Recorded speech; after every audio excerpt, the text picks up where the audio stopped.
ओमज्ञानतिमिरान्धस्य ज्ञानाञ्जनच्छलाकया चक्षुरुन्मिलितं येन तस्मै श्रीगुरवे नमः। श्रीचैतन्यमनोभीष्टं स्थापितं येन भूतले स्वयं रूपः कदा मह्यं ददाति स्वपदान्तिकम्। वन्देऽहं श्रीगुरोः श्रीयुतापदकमलं श्रीगुरून् वैष्णवांश्च श्रीरूपं साग्रजातं सहगणा रघुनाथान्वितं तं सजीवं साद्वैतं सावधूतं परिजनासहितं कृष्णचैतन्यदेवं श्रीराधाकृष्णपादान् सहगणललिता श्रीविशाखान्वितांश्च। हे कृष्ण करुणा सिंधु दीनबंधु जगतपते गोपेशा गोपिका कांत राधा कांत नमोस्तुते। तप्त कांचन गौरांगी राधे वृंदावनेश्वरी वृषभानुसुते देवी प्रणमामि हरिप्रिये। पंचकल्पतरुभ्यश्च कृपा सिन्धुभ्य एव च पतितानां पावनेभ्यो वैष्णवेभ्यो नमो नमः। जय श्री कृष्ण चैतन्य प्रभु नित्यानंद श्री अद्वैत गदाधर श्रीवासादि गौर भक्त वृंद। हरे कृष्ण कृष्ण कृष्ण हरे हरे, हरे Ram Ram Ram Hare Hare. Hare Krishna. So thank you all for joining. There are still a few devotees joining in. But meanwhile, I just want to start and give you a small background of what we intend to do.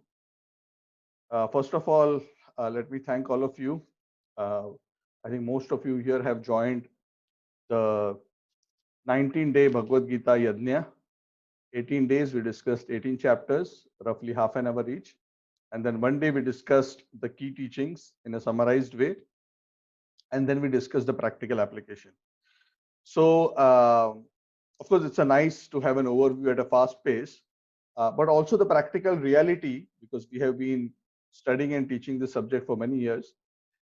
It is a bit challenging to grasp all the concepts and understand the flow very easily in such a short time.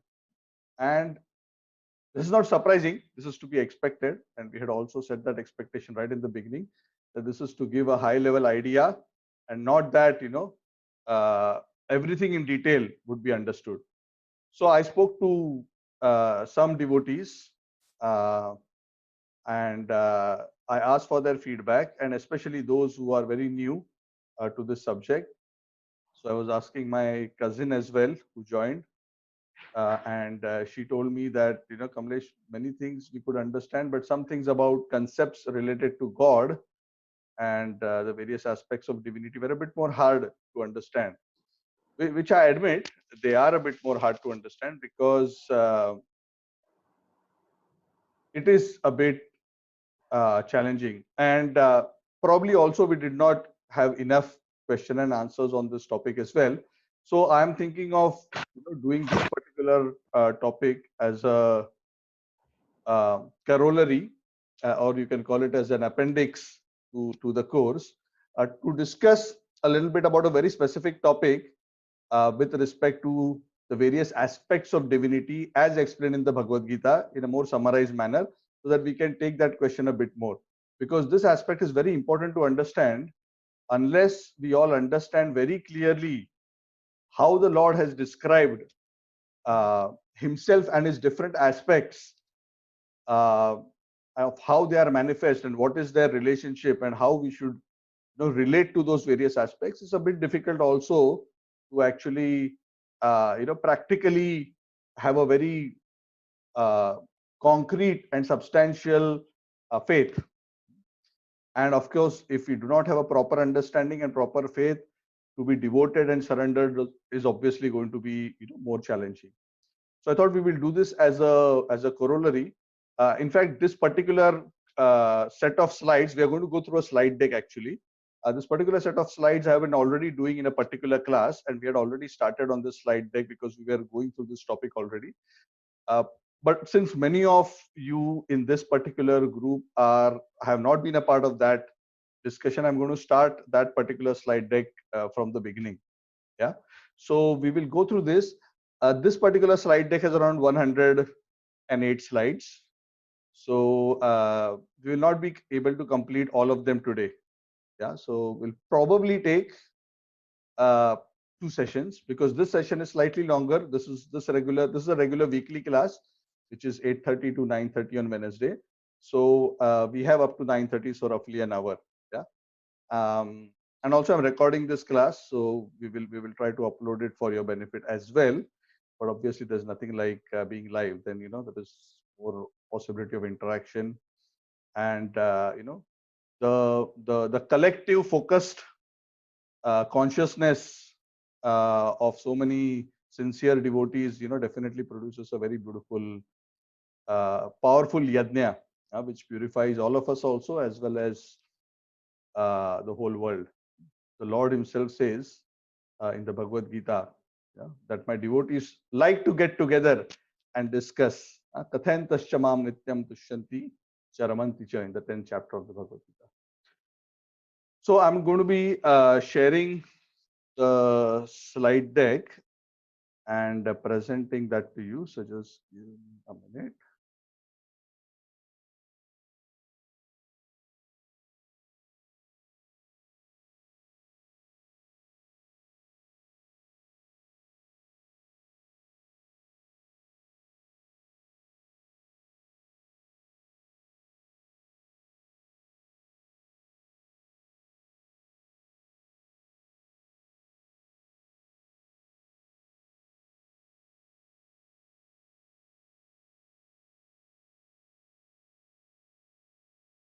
Okay, just 1 minute.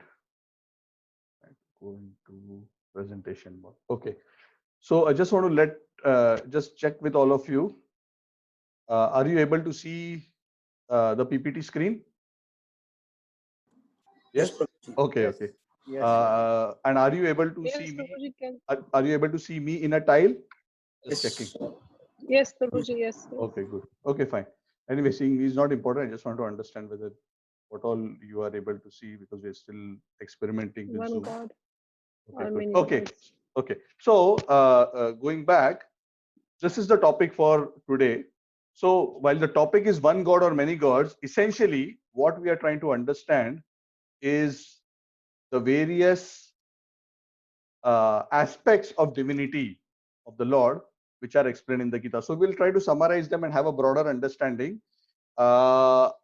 I will try to do 40-45 minutes, and then open it up for question answers, and then we will do the same in another session, maybe next week. Yeah. So I will be going through it slightly fast, but I think it should be okay, since many of you are already kind of familiar with the topic.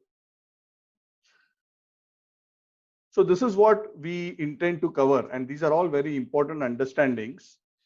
We are going to start with one very interesting discussion on why are there so many scriptures and so many religions. One second. Okay, fine. Are you able to see the full PPT, or is something blocking? Because I. Hare Krishna. The right part, center right part of the PPT is blocked by your pic. No, Okay, it's working fine now. There was something in the center, but I think we changed something, and yeah. I just now moved it's better. because I'm seeing a panel of slides of all of you on my right hand side. So I've just slightly moved it. Is it better now? It's better now. It's better. Yeah, Prabhuji, can see. Okay, fine, good. Okay, as long as you can read and make sense of what I'm presenting, it should be fine. Okay, so this is essentially what we intend to cover. Okay. The first 4 are what I want to cover today. So why are there so many scriptures and religions? Yeah, and when we talk about so many scriptures and religions, when we talk about scriptures, we are not only going to be talking about scriptures as across religions, but even scriptures within our own tradition. There are so many scriptures, and what is the relationship? And is there any relative importance amongst them? Then another important question, which we discussed briefly in our Gita course, is God personal or impersonal? Now, this deserves a bit more deeper discussion, because this is a very, very important understanding and very central to the teachings of the Bhagavad Gita, and very important to understand if you want to practice Bhagavad Gita properly. Then the question comes about who is God Then some question and answers about, frequently asked questions about Krishna's birth and activities. The other 4, which are about what is the difference between Krishna, Vishnu, and the various tattvas. Tattvas here means Shakti, Shiva, what is the difference? What is the connection? These are all various aspects of divinity. So what is the relationship? Are they same? Are they different? And what are they? So this is a very, very interesting topic. This we will go to in the next class of this particular series. So please don't miss that. It's a very important thing. And also going deeper into the subsequent one, which is who are the various devatas. So this also was briefly discussed in the 7th chapter of Bhagavad Gita in our overview. But of course, we discussed it very briefly. We will try to go a little bit more deeper into this. And this also deserves a little bit more discussion. Yeah. And then we'll go into frequently asked questions with respect to the relationship of the devatas with Lord Krishna. And the last question, and also very, very important and interesting one is, can anyone become God? Yeah. Sometimes it is a misunderstanding of certain people that the goal of spirituality is to become God. Yeah. So we will have a little bit of discussion around this and what Gita says and what other scriptures say with respect to this, and what is actually, how should we properly understand not just the equality between us and God, but also the difference between us and God. That is also very important. Okay. So having said that, let's get started right away.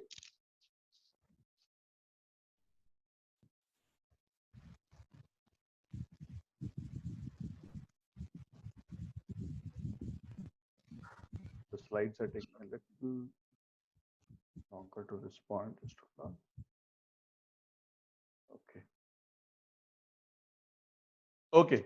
So the first question is, why are there so many scriptures and so many religions?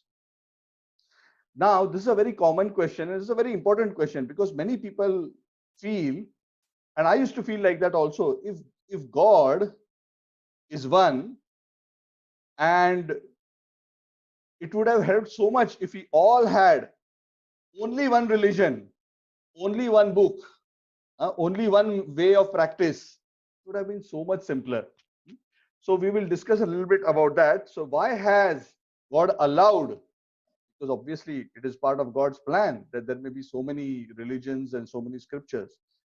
So what is God's idea behind creating a structure like this, and how does it serve the living entities who are in this world? So we'll be discussing these 4 areas: Sanatan Dharma, the essence of all religion; the 3 A's to resolve contradiction in religion; how we compare and understand the different religions, in what way; the levels to approach God; and scriptures that teach pure love of God.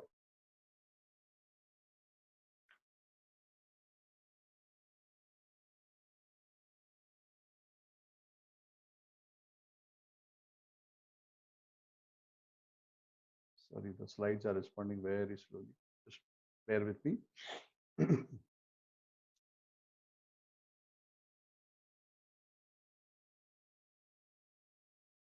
So what is Sanatana Dharma? You may have all heard this particular term. Sanatan Dharma literally means Sanatan equal to eternal. Dharma means the essential nature, the essential nature of something. So Dharma should be understood as not just as in the sense of duty, but as the very inseparable nature of something. If we say, what is the dharma of water? The dharma of water is to be fluid and wet, and in its pure state, it is to be transparent. So here Sanatan Dharma refers to the eternal nature of the soul. And the essential teaching of Sanatan Dharma, because we call our tradition, the Vedic tradition, is Sanatan Dharma.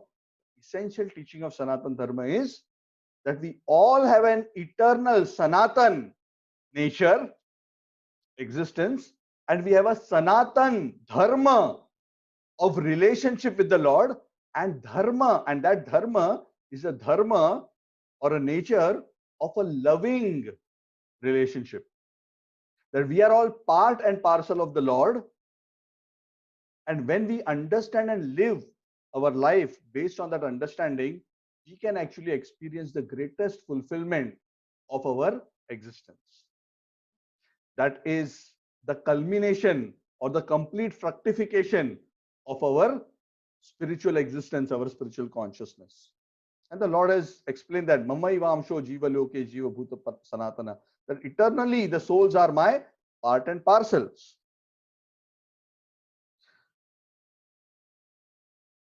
So if that is the case, if the goal was to love God and serve God, why is it that we have so many different books, religions, and scriptures?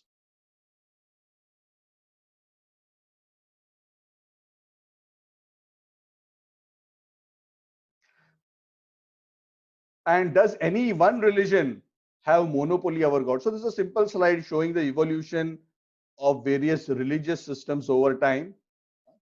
Some of the religions like Buddhism evolved 2500 years ago, Christianity 2000 years ago, Islam 1300 years ago. The Bhagavad Gita, as we are discussing it, was actually given 5000 years ago by by Krishna to Arjuna. But the Lord explains in the Gita that I gave this knowledge long back to Suryadev Vivasvan.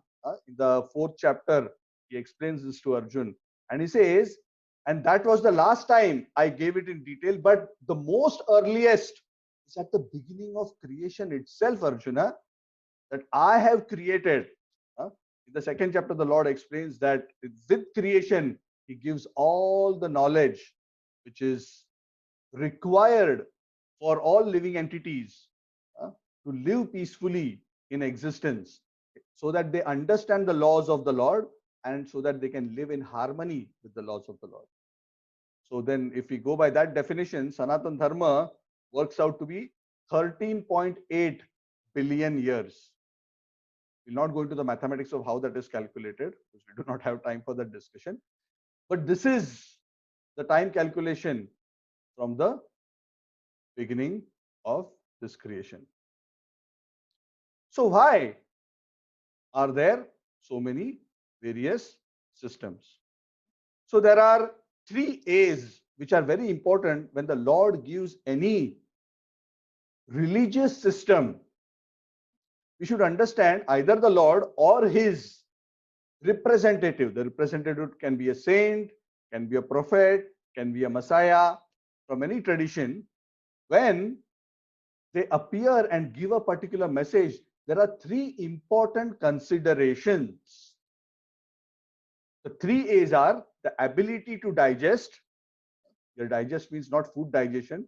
Ability to digest means the ability to understand and assimilate that knowledge. Avoiding rejection. So we should not preach a message which is so high and so challenging for that particular group of people at that particular level of spiritual evolution that they altogether reject it.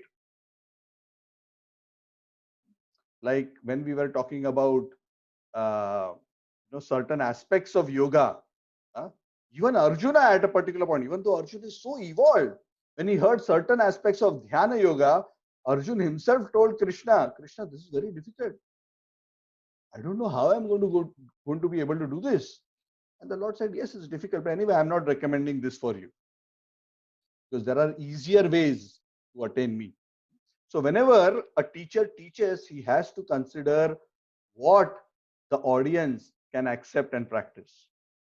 And the third thing is, the teacher has to give a message in such a way that those who are listening to that message can gradually make progress. Now, this understanding of one size fits all is actually not a very practically sound argument. So we all want one. We want an exact one system. But just think about it. When we all talk about education, when we all say we want to take a degree, do we all enter the same class? No, we don't. We don't enter the same class because we are all at different levels of education. Some people will be in KG, Some people may be in primary, some people will be in secondary. Just 1 second. I think some are saying that the title is being blocked. That's because I have my, I have to do this somewhere. Okay. I think this may block, but this may be down. Is this a bit better? Santanamji? Yeah, Prabhuji, it's clean now. Clean. It is clean, right? So I moved the panel. Yeah. It's actually the Zoom panel, which was covering a part of the slide. Okay. It is still probably covering, but it's covering the lower part. So hopefully that doesn't bother. Okay. Sorry about that. So coming back, the 3 A's. So it's very important that when a message is given, these 3 should be considered. So for example, you are a tutor. Maybe you are a PhD. Maybe you are a PhD, but when you are taking classes for someone, you will take classes based on the level of understanding of your student. Isn't it? Will you teach the same maths in first standard, which you will teach to a student in fifth standard, which you will teach to a student in undergraduate studies? No, you wouldn't. Just take an example of this. When a child is very young, when he's just about learning numbers, he's taught A minus B, this number minus this number, how to calculate. And he's shown fingers, 5 fingers. 5 minus 2 is reduce 1 more. You say 1, 2, 3. 5 minus 2 is 3. But 2 minus 5, when the student asks, the teacher says, no. You cannot do 2 minus 5 because 5 is greater than 2. How can you minus from 2? How can you take out 5? You cannot. So the student says, wow, okay, I got it. But the same student, when he goes into middle school, he's taught something which is known as a number line. So that number line introduces to the student a concept of negative numbers. And he's taught actually 2 minus 5 is possible because you can go below 0. And this concept was new to him. This concept was never explained to him earlier. So now he knows 2 minus 5 is equal to minus 3. He's introduced to the concept of negative numbers. So he has gone to a higher level where he will not reject a negative number because his intelligence has evolved to a level that is able to understand that concept and apply it. But when the same student goes to higher and higher classes, he's introduced to even more complex and difficult concepts. He's told in middle school that when you do square root of a number, you cannot do square root of a negative number. Minus 3, you cannot do square root. But when he goes to college, he's told, yes, you can have a square root of a negative number. Square root of minus 1 is called as I. And there is a whole branch of mathematics around imaginary numbers, complex numbers. And it has many practical applications in many places. So if you see the same maths with respect to the same negative numbers, there are so many levels of understanding through which a student evolves based on his ability. So if the same teacher who has the ability to teach all 3, if he had not considered the 3 A's that we discussed earlier while teaching the right level of students, then it would have been very difficult for that student to understand, accept, and most likely they would have given up. But a true teacher is one who allows the student to gradually evolve by giving him gradually a deeper and deeper understanding of reality. So similarly, the knowledge of the Vedas is compared like a full dictionary which has everything, all words possible. But then there are many other teachings and scriptures which, based on the time, place, and circumstance of the various audiences, gives a part of those teachings which will help that group of people at that time. Because if the full work was given, they wouldn't be able to digest it and they would most likely reject it. And at the end, the result would be that they would make no spiritual progress. So this is a very important understanding and the Lord also being kind, because the Lord's objective always is, how do I give a message in such a way that it is most relevant and appreciable at that time, place, and circumstance. But while we say this is true, that different levels of instructions have been given, ultimately, when we talk about the final objective of the various religions, ultimately we will see that the final objective of all religions is still same. It isn't different. The Bible says also about love of God, love thy Lord with all thy heart and all thy soul. Also speaks about the name of God. Hallowed be thy name. In the Muslim tradition, Islam means complete surrender to God. And they talk about the various 99 names of Allah. In Bhagavad Gita, the same word as what was Islam indicates as complete surrender, the same surrender has been instructed to Arjuna. Sarva dharman parityajya mam ekam sharanam braja. Sharanagati.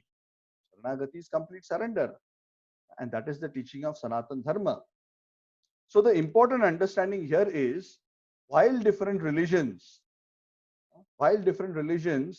may vary in their details in terms of the instructions based on the current level of their own audience, three teachings are common in all authentic traditions. They all talk about that God is one, we are all his children. They all talk about a process of re-establishing that connection with him, so that we go back to him, we understand him, we develop a relationship with him, and we go back to him. So the revival of the relationship is often given in terms of do's and don'ts. But the difference is the do's and don'ts are given based on the level of the audience, based on what they can actually practice at their level of spiritual evolution. And ultimately, the aim is realization of that relationship, which is pure love. So the differences, like what we discussed, is because different traditions were given to different people who had different level of understanding. So if the audience is not mature enough to understand very high principles of religion, then obviously the Lord or the Prophet has to give it in such a way that the people at that time, place, and circumstance can understand. For example, Bible says, Jesus says, "Ye men of less faith, I have a lot to tell you, but you cannot understand it now. I'm telling you the final goal, but right now I'm giving you a set of practices based on your level where you can start moving ahead in the right direction." But the Gita talks about complete knowledge. In the 7th chapter, when the Lord starts speaking about knowledge of the absolute, knowledge of himself, he starts by saying that, Arjuna, I'm going to give you both material and spiritual knowledge, and complete knowledge, having understood which nothing else remains to be known. Verse 2 of 7th chapter.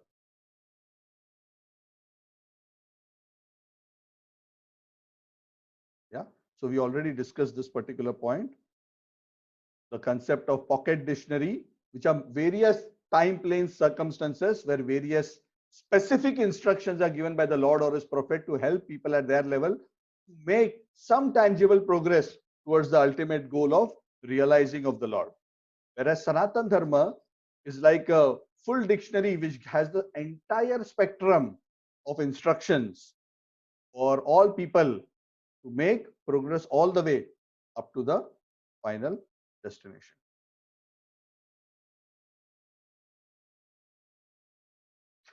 So one should also understand that actually there are 4 kinds of motivation for approaching the Lord. So these 4 levels of, or 4 motivations to approach the Lord also in one sense indicate how close or far we are from the Lord. So it indicates the different levels of relationship with the Father. And also because different people are at different distances in terms of their current level of relationship with God, they are also given different instructions based on their respective mentalities. Yes, because we interact with a particular individual based on how we see the relationship, based on how we see what is the impetus for engaging in that particular relationship. So the scriptures explain that there are four impetuses. One is bhaya or fear, one is desire or kama, one is duty or dharma, and the other is, the last is prema or love. Obviously, these are in an increasing sequence. The lowest one being fear, the highest one being love. What does fear mean? Fear mean I am approaching God because I am so afraid that if I don't, God will throw me eternally into hell. So better I follow something. Not that they are actually interested in God, but they are more concerned about if I don't pay attention to Him, how He will trouble me. Correct? Just like some people, how they look at the local gunda. Not that they want to have a relationship with him, but they manage him just enough so that he doesn't bother me. So some people have this kind of a mentality towards God, and that is at the lowest level. So let me manage him so that he doesn't create a adverse result for me in my life. And there are others who just see God as an order provider, and this is the vast majority. If you ask the vast majority of people in the world, why do you approach God? What will they say? Yeah, because He owns everything. So when I want something, and I don't have enough money to order it on Amazon or Flipkart or whatever, then I will go to Him because He can settle it for a much lower price. One coconut, few agarbattis, few flowers. I just have to butter Him with some praise, and then He'll be very happy based on my praise, and then He will bless me. As if God is some sycophant where you can butter him and get your blessing. But they have this kind of an understanding. So some people, actually many people, approach the Lord with this kind of a mentality, desire. Oh God, give us our daily bread. And this is in all traditions. I mean, I'm not criticizing any specific system here.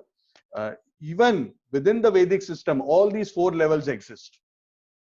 So we are not targeting any religion here. This is to give us a broader picture. Higher than desire is when a person starts understanding, like what Krishna has explained in the Gita. Oh, the Lord is already giving me so much. He is my strength. He is my intelligence. He is the power of the sun and the moon. He is making the digestion happen. Because of him, memory is working and intelligence is working. I'm so indebted to him and his system. So I have a duty to perform towards him. So let me worship him with a sense of duty. That understanding is obviously better than worshipping God just because you want something or out of fear. So this is where people start coming to the level of Karma Yoga. The lower are people who are just in the religious understanding. And fear is at the lowest level of the spectrum of religious understanding. Then comes desire. As detachment increases, one comes to the point of duty, because one starts realizing the greatness of the Lord and realizing that he has to feel gratitude and reciprocate with the Lord based on what he has done. And the highest level is when one understands God to such an extent that he is so charmed by the Lord's power, beauty, compassion, kindness, his attitude of forgiving. When he understands God's power and his beautiful qualities and his personal beauty, they just fall in love with him.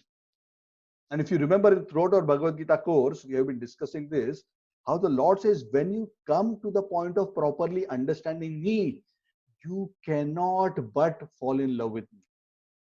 You will naturally fall in love with me. You will helplessly and madly fall in love with me. So that is a person of a symptom who is very evolved in his knowledge. And that love becomes unmotivated and uninterrupted at its highest peak, because at that point the jiva, the soul, realizes that ultimately the highest perfection of my consciousness is to love the Lord with all my heart and all my soul. That will be the perfection of my consciousness, because that will give me the deepest experience of bliss. Savai pumsam paro dharmo yato bhaktir adhokshaje ahaituki apratihata yaya atma suprasidati. This is exactly the definition of love which is given in the Srimad Bhagavat. Gita gives the same definition across many verses, but this is a very beautiful, concise definition. That is why I'm quoting the Bhagavat here. Ahaituki and apratihata, unmotivated and uninterrupted love. And when this love is directed toward the Lord, savai pumsam paro dharma, that kind of love is the paro dharma, the topmost manifestation of religion. So there are so many scriptures, even within the Vedic tradition. There are the 4 Vedas, there are the Upanishads, there are the Puranas. There are so many scriptures written by so many sages and so many books. But which out of these scriptures are actually focusing on level 4? What are the 4 levels? Fear, desire, duty, and love. Those who are in knowledge, those who have understood the Gita, and that is the objective of the Gita. The Gita leads us from fear. Arjuna started with fear and material attachment, isn't it? But the Lord gently took him through fear, desire, duty to the highest level of pure love, and led him and instructed him, Arjuna, I want you to focus on pure love. Man mana bhavamad bhakto madhyaji mam namaskuru mame vaishasi satyam te pratijane priyosme. Always think of me, love me, become my devotee, offer your obeisances to me. This is the highest paro dharma. And sarva dharman parityaja, all other religious duties are inferior to this highest conclusion. This is the goal of religion, because this itself is Sanatan Dharma. And all other dharmas are gradually leading one higher and higher to develop this relationship with the Supreme Lord, so that one comes from fear to desire, desire to duty, duty to love. So within the various scriptures, within even our own tradition, which is the Vedas, if you remember, when we were discussing the chapter-wise review of the Bhagavad Gita, in a few places, although I did not emphasize that point, in a few places, especially in chapter 2 and chapter 3, you can read through the verses if you wish, because I probably refer to it very gently or very much in a passing manner. The Lord says, Traigunya Vishayo Veda Nistraigunya Bhavarjuna, that the Vedas mainly deal with material affairs. So, go beyond the Veda and come to Veda Anta. And what is the Vedanta? Vedaischa sarvair ahameva vedyo Vedanta krit Veda videva chaham.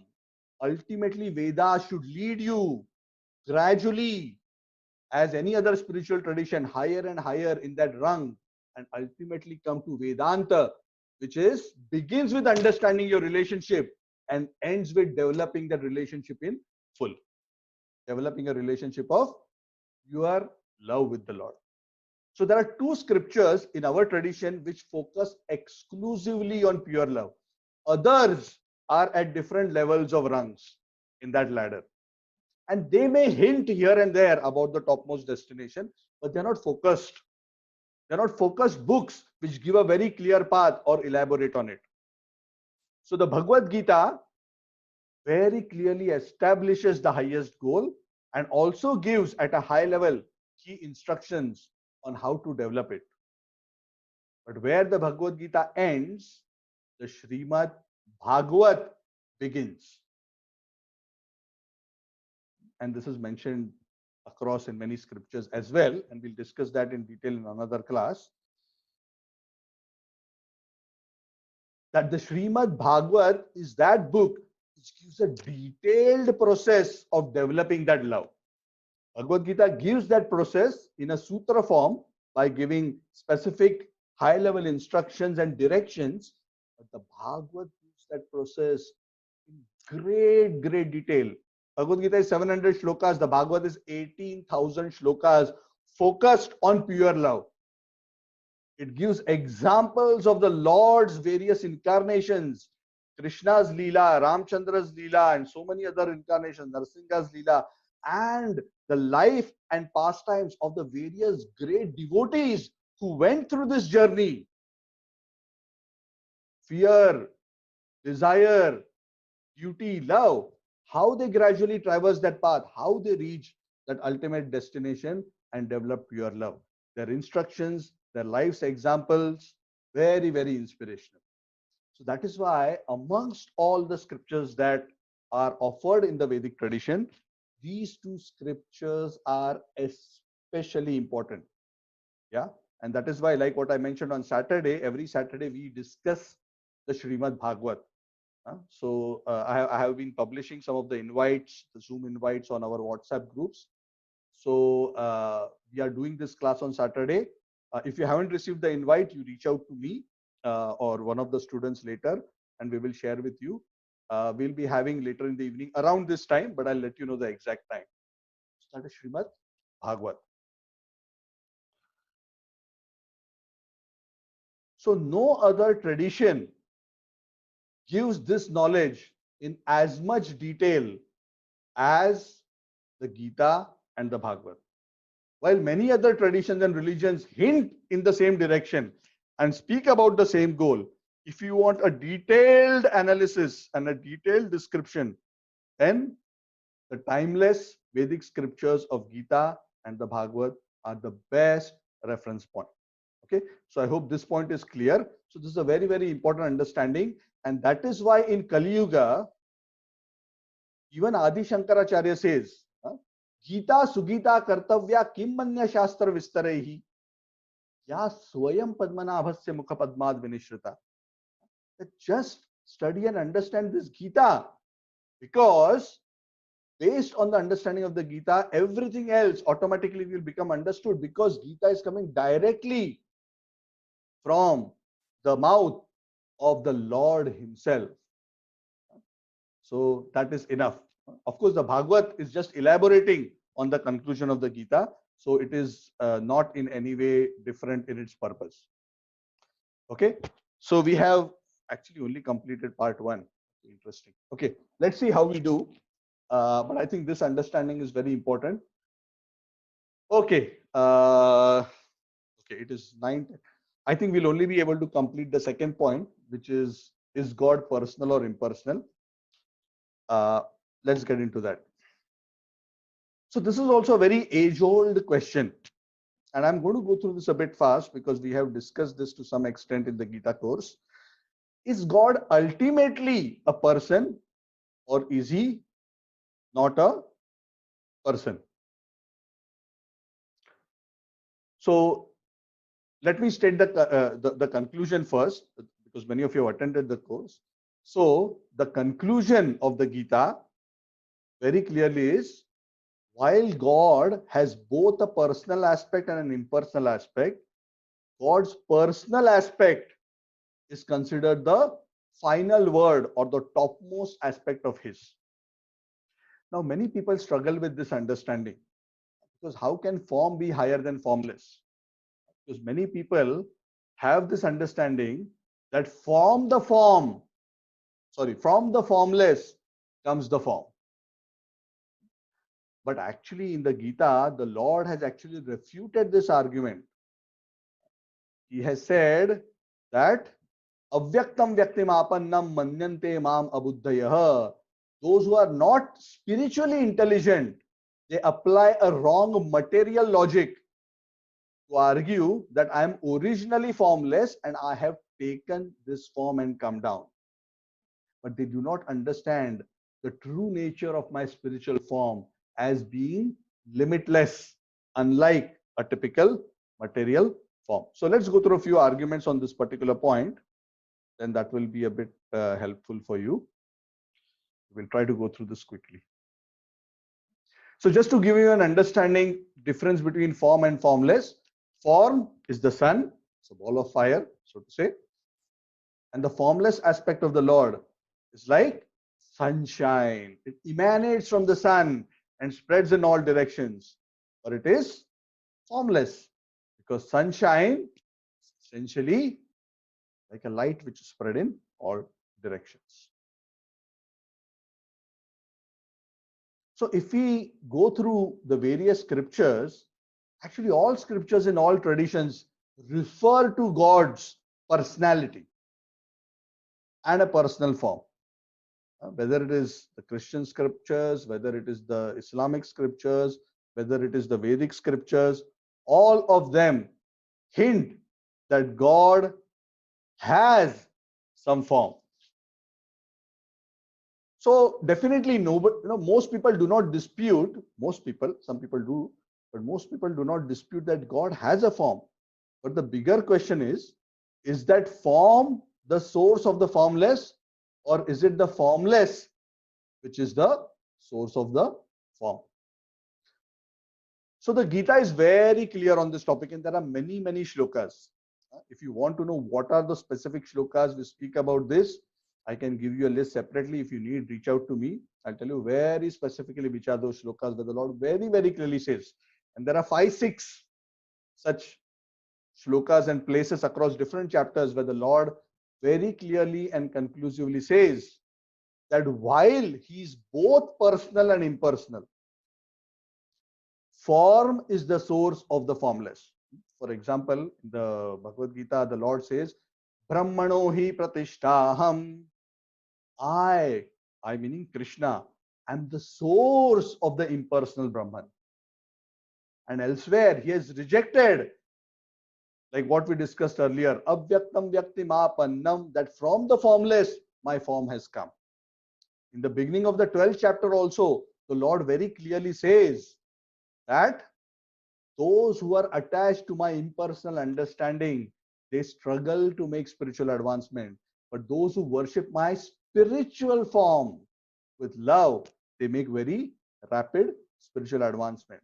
End of the 6th chapter, the Lord already says, those yogis who are devoted to my spiritual form and serve me with love, such bhaktas are considered by me to be the topmost yogis. Yoginam api sarvesham madgatenantaratmana shraddhavan bhajate yo mam same yuktatamo matah. So that is the basic understanding. We are not going to go into much more detail on that particular aspect, but I hope you get this idea. If you have very specific questions on the topic, we can take later. So I want to quickly go into another important topic. So many names of so many gods across so many religions. Even within our own Vedic tradition, there are so many different names and so many deities. So is there actually one god or many gods? So some people take a very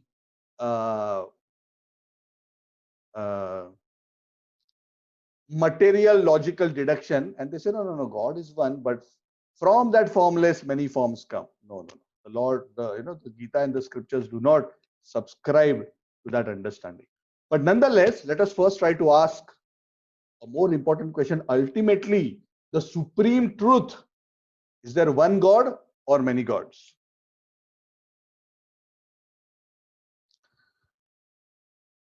So within different religion, within different languages and different parts of the earth, the same sun is known by different names. Even within India, even different languages may refer to him by different names. In English is known as sun, Hindi they may call Suraj, Sanskrit will say Surya, and there are so many other names, Bhaskar, Aditya, etc. But they are all referring to the same sun. The entity is the same, the Lord is the same, he has different names. Why does he have different names? The simple reason why God has different names is because God has different beautiful qualities. Based on his qualities, the Lord is given different names.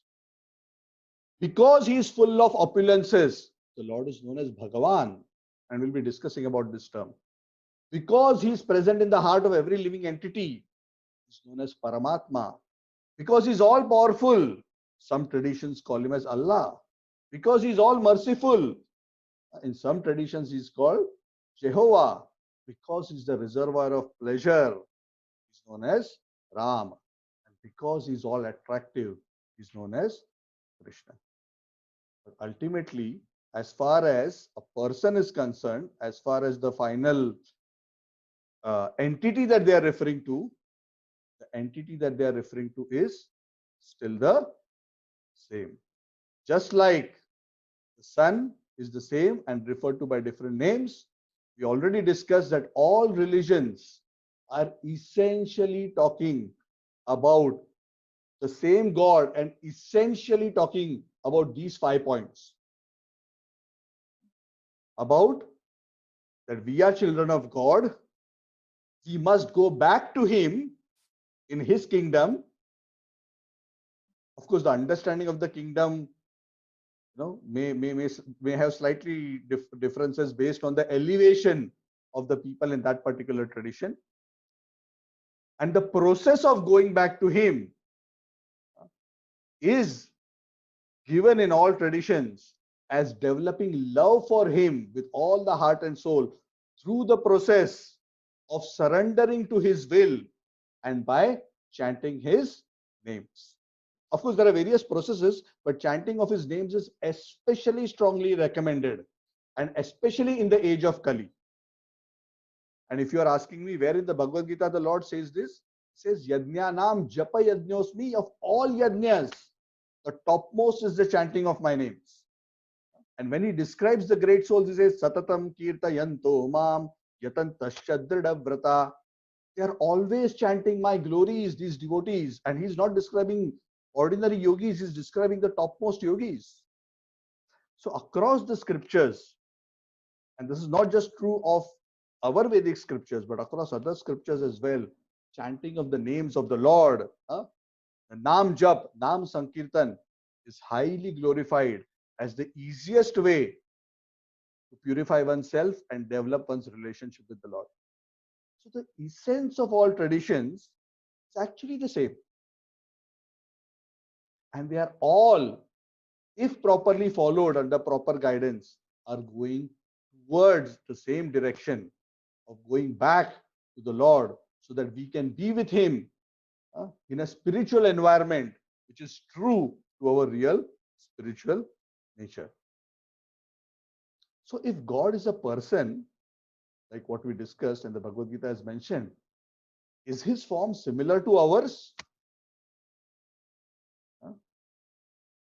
So many people say that no, we are imagining a form of God and treating him to have a form like ours because it's a very anthropomorphic approach, which means we are like this, so we think God is also like us, and we have come up with a concocted form. Yeah, so these are some examples of a perfect man.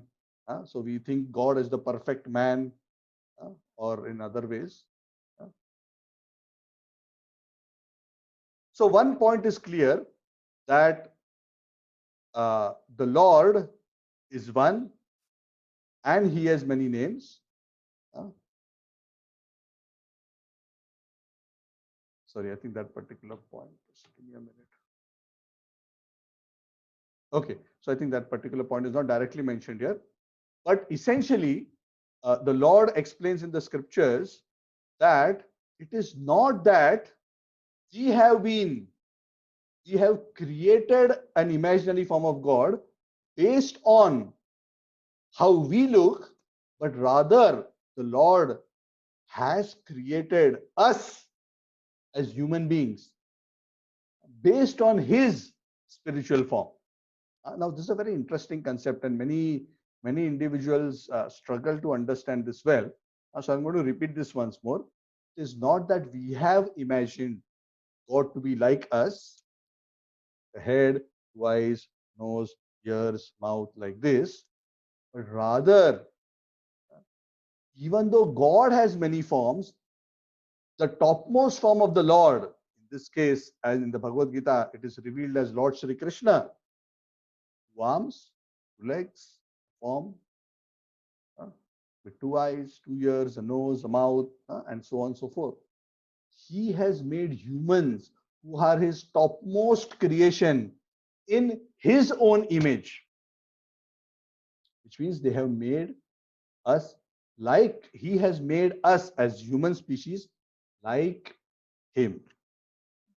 And this particular point has been referred to not only in our tradition, but also in other religions, that God made man in his image rather than the other way around. If you remember in the Bhagavad Gita, in the 11th chapter, in the Vishwarupa Darshana Yoga, the Lord showed the Vishwarupa form to Arjun in the 11th chapter. He showed a huge form where the whole universe could be seen within the Vishwarupa.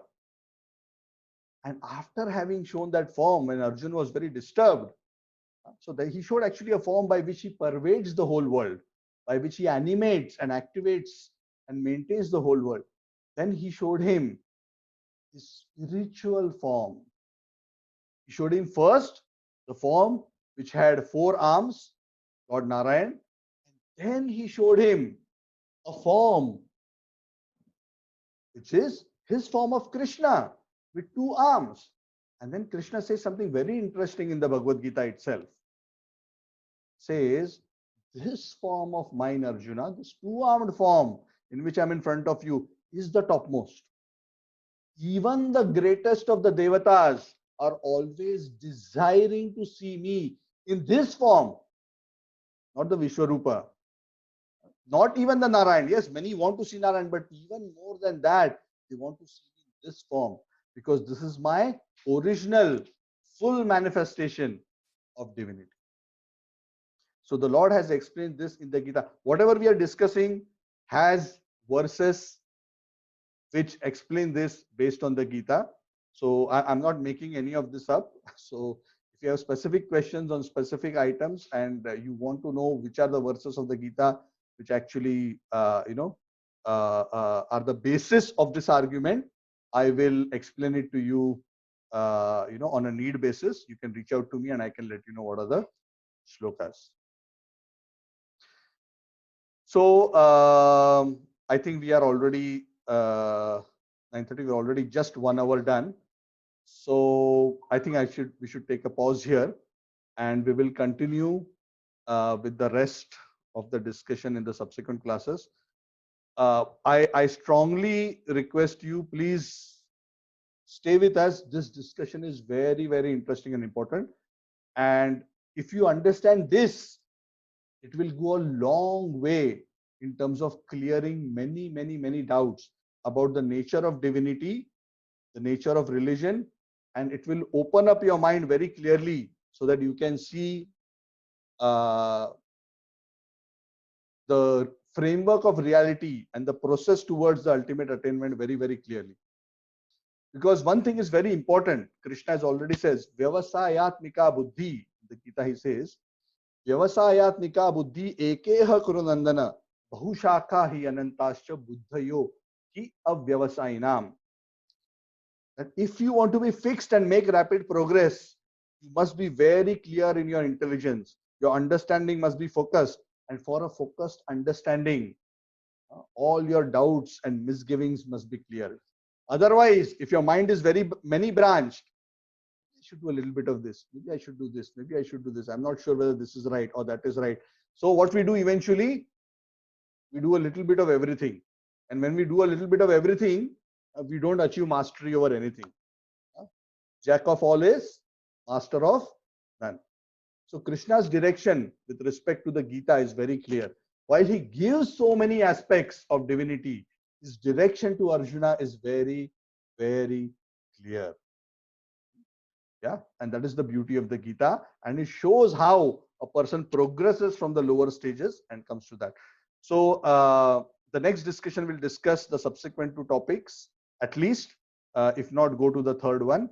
So we discussed up to the point of God is a person, and he has a personality which is, a form like us, because actually it is not that he is like us. The truth is we are like him. So we have come to that level of understanding, and we also discussed various scriptures and religions. There is so much variety because one size does not fit all. It would be unfair. Just like you cannot give the same set of textbooks to the first standard, second standard, third standard, fourth standard, all the way to PhD. No, based on their level of understanding and their capacity, they must be given deeper and deeper knowledge at their level. If you give a 10th standard book to a first standard student, he will not be able to read anything other than ABC. When he is shown a square plus b square is equal to c square as Pythagoras theorem, he will just think this is a, b, and c. That's all he knows. He will not understand what is triangle, nor will he understand anything about geometry. So obviously, we don't want that kind of a rejection and that level of misunderstanding. And that is why the Lord makes sure he gives different levels of instruction to different people. So not that any set of instructions are wrong. The more relevant question is, what set of instructions are applicable to a person at a particular level? That is the important question. And that, of course, a mature spiritual teacher understands what is the level of advice, practice, understanding which is relevant to a person at a different level. And based on that, he guides accordingly. But in all situations, everybody is progressing towards the same destination. Krishna says in the Bhagavad Gita, Mama Vartmanu Vartante Manusha Partha Sarvasha. Arjun, understand, ultimately, no matter what, slowly, from their own level, people are still progressing towards me only. It's just that they may be so low that the instructions that are given are just taking them 2 steps ahead, whereas the actual journey may be of 100 steps. Yeah. So this is also very important understanding. So I'm going to stop here in terms of the class, and I'm going to open up for any questions, because I think it's very important to take questions rather than just going through the slides. Just stop the sharing. Okay. Hare Krishna.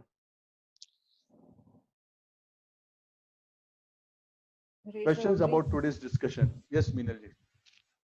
Yeah, I've just mentioned this now in the slide that Sanatan Dharma is one of the oldest, 1.3 billion years, right? And other are relatively new. But what happened? The Sanatan Dharma is eventually disappearing. No, Sanatana Dharma never disappears altogether, but whenever there is a decline in the religious principles of Sanatana Dharma, the Lord appears again and again to re-establish it. And that is what he tells in the Gita, right? Why he came 5,000 years ago? Came because the knowledge was almost disappearing. Says, no? Evam parampara praptam imam rajarshayo vidu sakalena mahata yogo nashta param tapa. That the knowledge almost disappeared. So I want to re-establish properly the whole setup. So why there's variance in like in Sanatan Dharma religion, only other faiths are steady, isn't it? There is no variation there. I mean, it's my personal view. No, that's exactly what we explained in today's class, right? Why there is variation? Because most other religious traditions are covering for a particular group in a particular time, place, circumstance. It is covering a very narrow spectrum, narrow part of the spectrum. Yeah. And that is why there you can see, some are 2000 years old. They covered by a particular teacher for a particular couple of decades who came and taught something to a particular group of people, and then people are following them. Yeah. But our tradition is not like that. Our tradition, does it have only one teacher? No. It has thousands and thousands of teachers. You see our scriptures. So many sages have spoken. So many incarnations of the Lord have come. And so many teachings are. So this is an eternal tradition where gurus, teachers come and establish.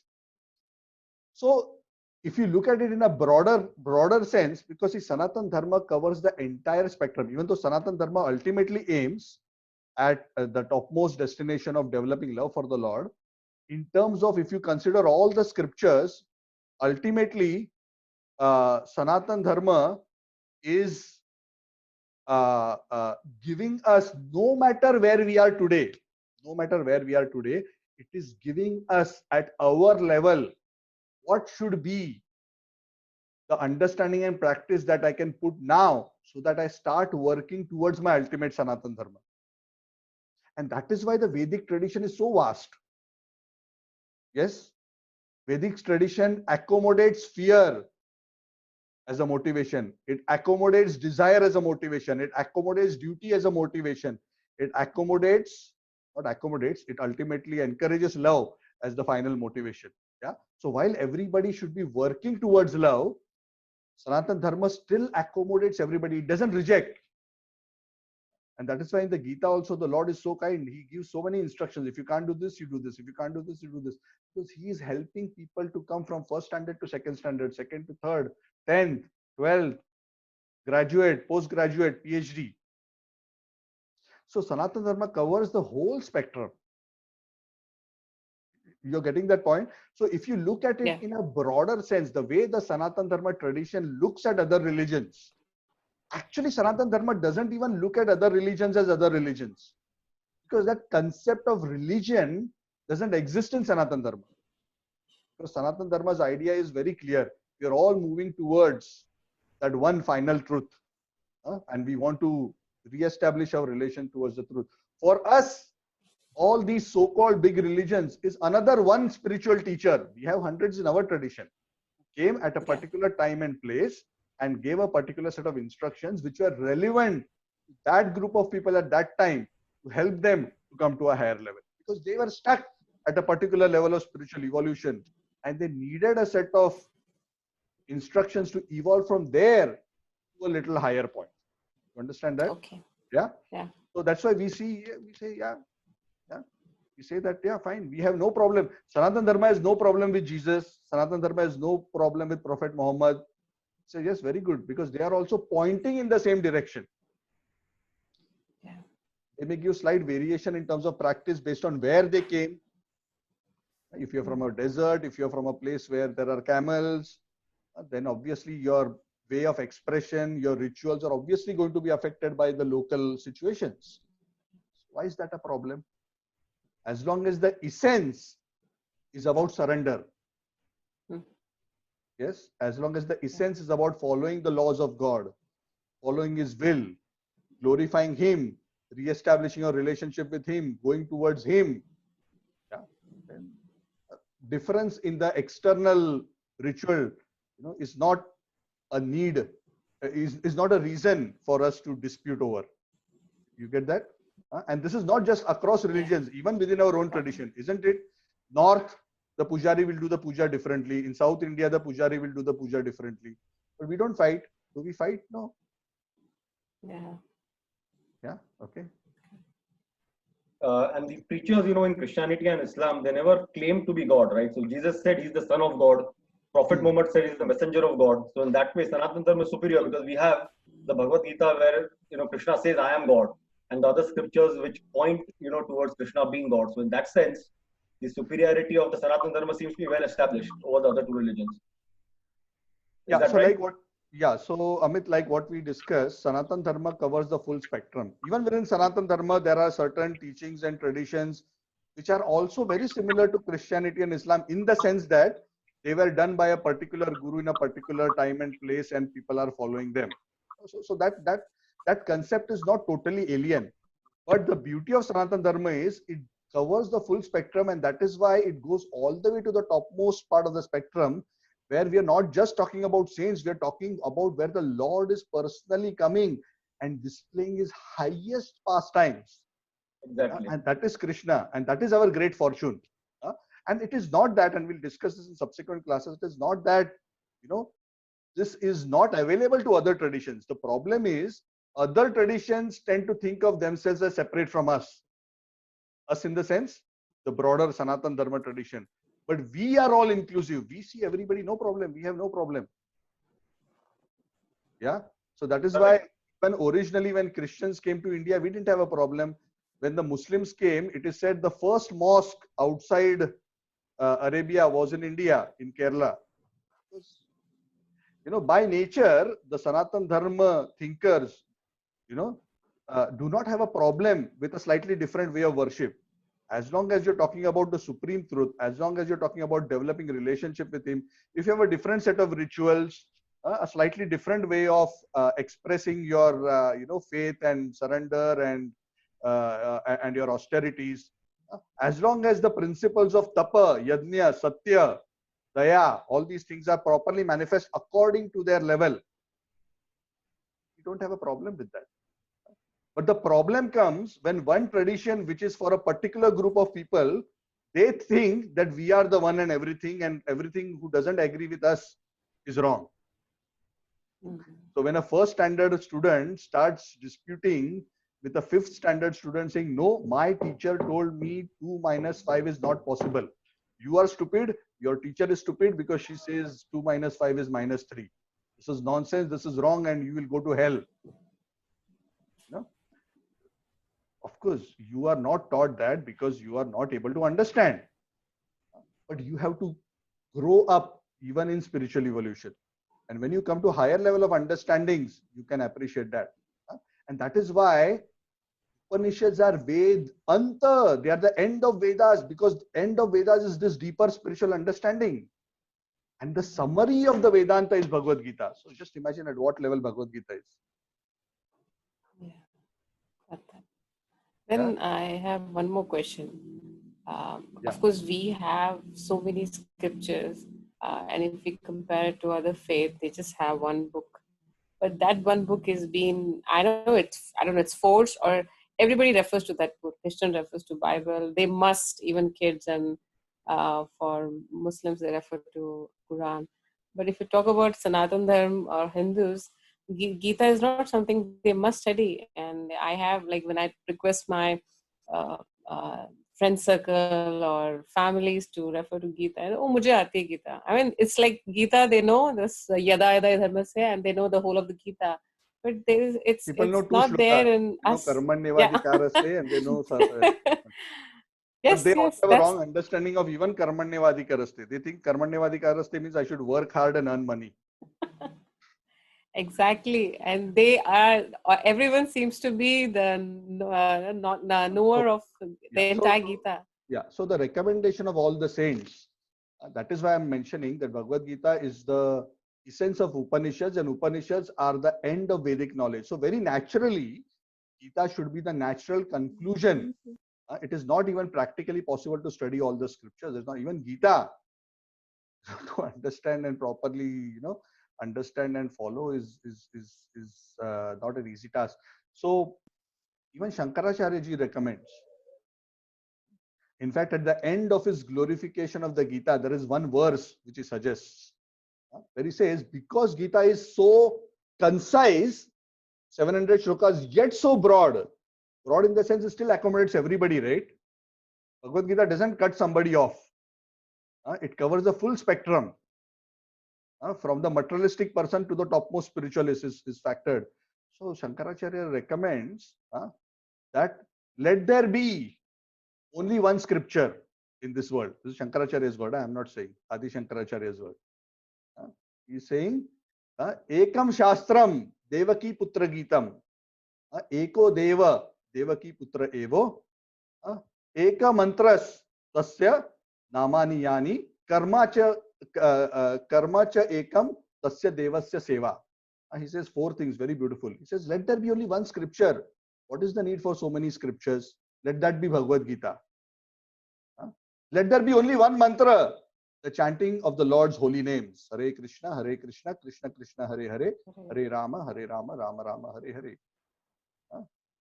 Hare. Let there be one God, Lord Krishna. Why? Because He is the full manifestation of divinity. And we'll be discussing about this a little later. So you have a better understanding, because sometimes people think, oh, this is very dogmatic. And this is again going into an exclusivist mentality like other religions. Oh, only Krishna, why? So no. There is a deeper reason behind this. And within the Vedic tradition, there is some flexibility in this also. But we'll discuss that a little later in the next class. But he's recommending, let us just worship Krishna, and let us worship him by chanting his names, and let there be one duty, like what Krishna tells Arjun, right? You remember me and do your work for me. Tasya devasya seva. Let us serve him, dedicate all our Yes. activities to him. Yeah. So Shankaracharya sums it up very beautifully. So we should work in that direction. The problem is, if we do not make an effort to educate ourselves, how will we ever come out of our ignorance? If we pretend we know when we don't know, how to wake up a sleeping person, how to wake up a Yeah. person who's pretending to sleep. So my question was that why I've observed that they will place the Gita in their altar, but nobody will open and read. So is there? So that I is mean, why. majority of people. That is why we are doing this kind of courses to give people that exposure. Hey, this is so exciting. This is actually so wonderful. So some people who are now, because now we have uploaded our whole course on YouTube. Some people who are very new are also looking at it, hearing it, and they're saying, "Oh yeah, this is nice. I'm getting a new perspective which I didn't know." And that the Gita is not so boring, because sometimes what people think about Gita is just reciting some Sanskrit shlokas, but they have no clue what the Lord is saying. So the job of those who are from a tradition where they understand this knowledge, the job is to present it in a way which is easily understandable and digestible. Yeah. So all of you should do that, and that would be the greatest service to the Lord. That's what Krishna says, right? The highest service to me is to explain this knowledge to my devotees, and that there is no one more dear to me than him. So that is the opportunity for all of us. Yeah. Okay. Anybody else? Any questions?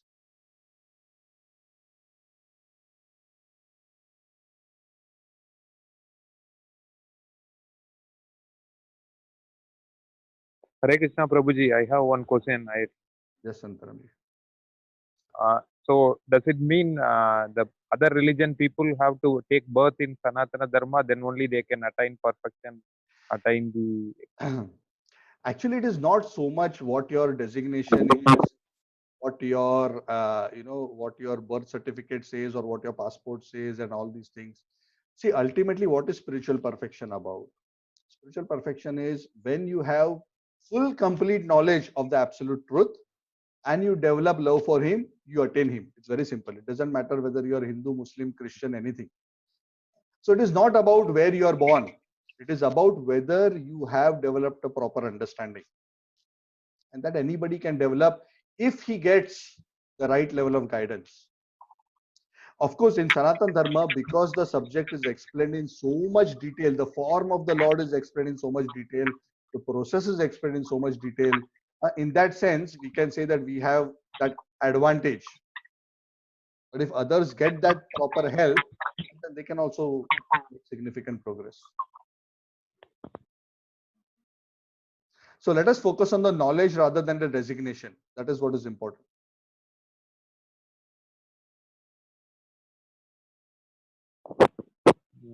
Because I referred this point because we in the class it is explained the second standard student and seventh standard student and PhD student. So I just directly There have been. Do you think? Sorry, can you go and mute your yeah. So just think about it.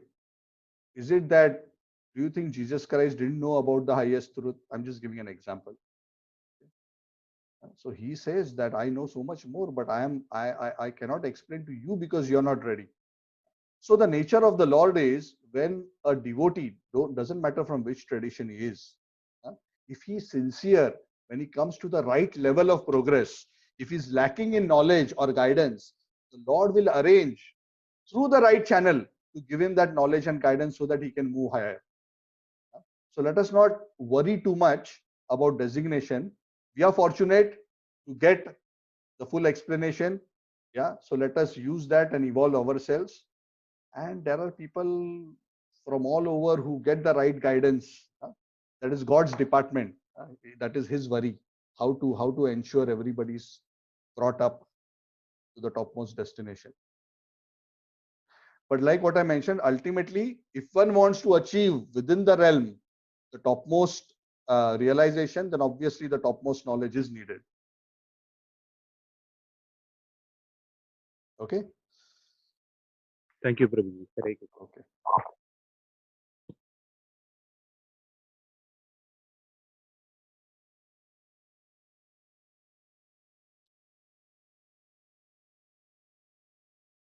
Okay. So we will stop here then, since there is no other question. So my question to you is, this is typically an every Wednesday class. So should we continue next Wednesday? Is that okay? Yes, Prabhuji. I think we should continue this if it's not inconvenient for you. No, for me, not a problem at all. We would love to have it every Wednesday. Every Wednesday. Okay. Thank you. Okay. So Wednesday, we will be continuing with this topic. And Saturday, as I mentioned to you, we already have a Bhagavatam class. So some of these classes were physically being conducted here. So now, since everything is on Zoom, we are opening the invite to everybody so that everybody can join. So some of these classes are at different levels. So you may suddenly be jumping at a particular point, especially for the Bhagavatam. But this class actually for Wednesday series, I think we are at the right point because we've just completed discussing the Gita and we are at the right point for this topic's discussions. That'll be good. Okay. So I'd like to thank everyone for coming, and please keep coming, and thank you for your support. I have already shared and uploaded the full series of the Bhagavad Gita, our 19 classes, and I added one more class as an introduction class. So I've shared it on various groups. If you wish, my suggestion will be do go through them once more and also read through the Bhagavad Gita together with it. Yeah, after having read that, then you will be able to absorb more and have a more concrete understanding. And if there are others who think you will be interested in the subject matter, feel free to share that playlist with your friends and relatives and others also. Or if any of them want to connect in any of these classes, then let me know that they can connect in as well. Okay. Thank you all very much. Hare Krishna. I'll